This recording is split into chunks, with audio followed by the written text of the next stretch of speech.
Hello guys, അപ്പോൾ ഇന്നാണ് ഞങ്ങളെല്ലാവരും ആകാംക്ഷയോട് കൂടി കാത്തിരുന്ന ആ കല്യാണം. ഏത് കല്യാണം എന്നല്ലേ?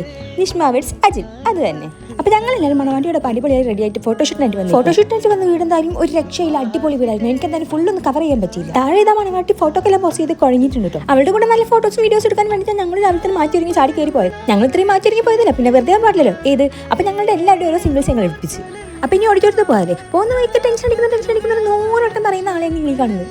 അങ്ങനെ അറ്റ്ലാസ്റ്റ് നമ്മുടെ മണവാളിൽ എത്തിയിട്ടുണ്ട്. മണവാളിന്റെ ബാക്കിലോട്ട് നോക്കിയപ്പോൾ ഒരുപാട് പുഷ്പിച്ചുകൊണ്ട് കുറേ ചേട്ടന്മാർ. നമ്മൾ കോഴികളൊന്നും അല്ലാത്തതുകൊണ്ട് അവർ എല്ലാവരും വൈൻഡ് ചെയ്യാൻ പോയില്ല. അങ്ങനെ അൽഹംദുലില്ലാ നിക്കാഹ് നല്ല രീതിയിൽ കഴിഞ്ഞു. നമ്മുടെ ചെക്കനും പെണ്ണും ഒന്നിച്ചിരിക്കുകയാണ്, സുഹൃത്തുക്കളെ ഒന്നിച്ചിരിക്കുകയാണ്. അപ്പോൾ ഇനി നമ്മുടെ അടുത്ത ലക്ഷ്യം ഫുഡാണ്. അയ്യോ, അവിടെ ചെന്നപ്പോൾ ഒടുക്കത്തെ തിരക്ക് പഠിച്ചോനെ. ആ തിരക്കിനിടയ്ക്ക് എങ്ങനെയൊക്കെയോ നിന്ന് ഞങ്ങൾക്ക് ഫുഡ് കിട്ടും. അങ്ങനെ കിട്ടിയ ഫുഡും കഴിച്ച് വന്നപ്പോൾ അവിടെ നല്ല ഫോട്ടോഷൂട്ട്. ഞങ്ങളും കയറി കുറേ ഫോട്ടോസ് ഒക്കെ എടുത്ത്. പിന്നെ എൻ്റെ മാതാജിയും നാത്തോനും കുട്ടീസും കൂടെ വന്നിട്ടുണ്ടായിരുന്നു കേട്ടോ കല്യാണത്തിന്. ദേ ഇവരാണ് കേട്ടോ അമ്മദരുകൾ. അങ്ങനെ അൽഹംദുലില്ലാ കല്യാണം എല്ലാം നല്ല രീതിയിൽ തന്നെ കഴിഞ്ഞിട്ടുണ്ട്. അപ്പോൾ ഇനി നമ്മൾ തിരിച്ചു പോവാണ്. അപ്പോൾ ഞാൻ എന്നാലും ഇന്ന് തന്നെ തിരിച്ച് കോളേജിലോട്ട് പോയിരുന്നില്ല. ഒരു ദിവസം വീട്ടിൽ നിന്നിട്ട് നാളെ പോരാന്നേ. ഇവർക്ക് എന്തായാലും 9:30 കോട്ടയത്തോട്ട് ട്രെയിൻ. ഞാൻ എന്തായാലും എനിക്ക് 8 മണിക്ക് ട്രെയിൻ ഉണ്ട്. ഞാൻ അതുകൊണ്ട് ഞാനും വെയിറ്റ് ചെയ്യാൻ നിൽക്കുന്നൊന്നുമില്ല. ഞാൻ പോകണമെന്നാ. ശരി എന്നാ, ടാറ്റാ ബൈ ബൈ.